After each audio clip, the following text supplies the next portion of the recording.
299 టీఎంసీలు నాకు సరిపోతాయని సంతకం పెట్టింది నువ్వు కాదా? ఇవాళ కాగితాలని శాసనసభ ముందు పెడతా, నువ్వు చర్చకు సిద్ధంగా ఉన్నావా? 10 ఏళ్లలో ఏ ఒక్కరోజు కూడా కాగితాలు రాసుకొని పంపకాలు చేసుకున్నా 299 టీఎంసీ నీళ్లు ఎన్నడూ వాడలే. 200 టీఎంసీలు కూడా నికరంగా ప్రతి సంవత్సరం వాడలే. కేటాయింపులు 68% పరివాహక ప్రాంతం తెలంగాణ ప్రాంతంలో ఉంది. ఓన్లీ 32% ఆంధ్రప్రదేశ్లో ఉంది. ఆ లెక్క ప్రకారం అంతర్జాతీయ జల విధానంలో 555 టీఎంసీలు తెలంగాణ రాష్ట్రానికి రావాలి. కానీ ఆంధ్రప్రదేశ్కి 512 టీఎంసీలు ఇచ్చి తెలంగాణకు కేవలం 299 టీఎంసీలు సంతకం పెట్టి శాశ్వతంగా తెలంగాణకు మరణ శాసనం రాసింది చంద్రశేఖరరావు కాదా? సంతకాలతో సహా ఆధారాలతో సహా అసెంబ్లీకి వస్తా, చర్చించడానికి నువ్వు సిద్ధంగా ఉన్నవా అని నేను అడుగుతున్నా. ఆనాడు నువ్వు ముఖ్యమంత్రి ఉన్నప్పుడే రాయలసీమలో ముచ్చుమరి కట్టింది చంద్రబాబు నాయుడు, నిజం కాదా? ఆనాడు నువ్వు అధికారంలో ఉన్నప్పుడే జగన్మోహన్ రెడ్డి ఇదే ప్రగతి భవన్ లో రాయలసీమ లిఫ్ట్ ఇరిగేషన్ కు జీవోలు ఇచ్చి టెండర్లు పిలిచింది, నిజం కాదా? పోతిరెడ్డి పాడు పొక్కను పెద్దది చేసి రోజుకు 10 టీఎంసీల నీళ్లను తరలించకపోవడానికి సంతకాలు చేసి ప్రణాళికలు అమలు చేసింది నువ్వు ముఖ్యమంత్రిగా ఉన్నప్పుడు కాదా?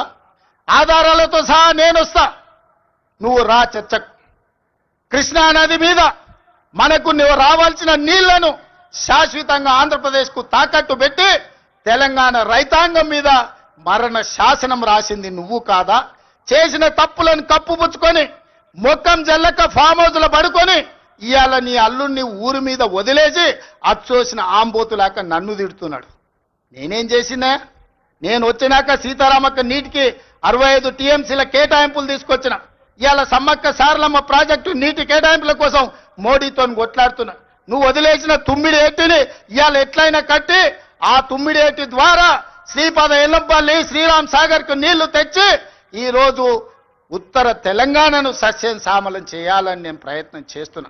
నువ్వు ఆపేసిన పాలమూరు కావచ్చు, నువ్వు ఆపేసిన కల్వకుర్తి కావచ్చు, నువ్వు వదిలేసిన నెట్టంపాడు కావచ్చు, నువ్వు నిర్లక్ష్యం వహించిన బీమా ప్రాజెక్టులను పూర్తి చెయ్యాలని ఈ రోజు నేను నిరంతరం ప్రయత్నం చేస్తున్నా. నీ తప్పిదాలను కప్పిపుచ్చుకోవడానికి ఎవడు చెప్పిండంట ఆయనకు, నీకిగా సంజీవిని గోదావరి జలాలే అని, సచ్చినోని బతికిచ్చేది గోదావరి జలాలే అని. అసెంబ్లీ అప్పుడు అధికారం పోయింది, పార్లమెంట్ అప్పుడు డిపాజిట్లు పోయినాయి, 0 వచ్చింది.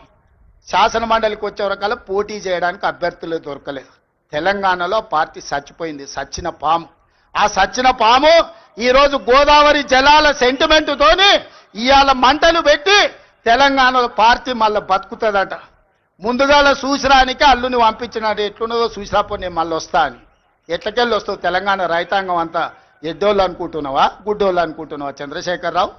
అందుకే ఇవాళ తెలంగాణ రైతాంగం పక్షాన నేను ఈరోజు ఆనాటి ముఖ్యమంత్రికి ఈరోజు నేను సవాలు విసురుతున్నా. మీరు స్పీకర్ గారికి లేఖ రాయండి, శాసనసభ సమావేశాలను ఏర్పాటు చేద్దాం.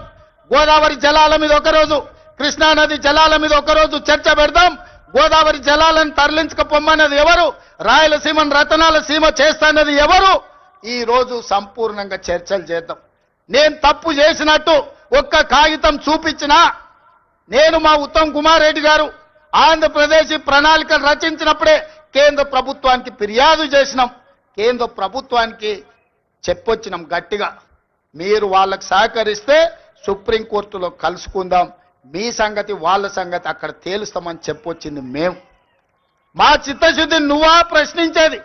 10 ఏళ్ళు ఈ రాష్ట్రాన్ని దోసుకొని తెలంగాణను ఎడారిగా మార్చి ప్రాజెక్టులన్నిటిని పడావు పెట్టి ఈ రోజు నువ్వు ఫామ్ హౌస్లో పడుకున్న నువ్వు ఈ ప్రజా ప్రభుత్వాన్ని నిందిస్తావా? అందుకే మిత్రులారా, మళ్ళొక్కసారి చెప్తున్నా మీడియా మిత్రుల ద్వారా చంద్రశేఖరరావు గారికి నేను సూటిగా సవాలు విసురుతున్నా.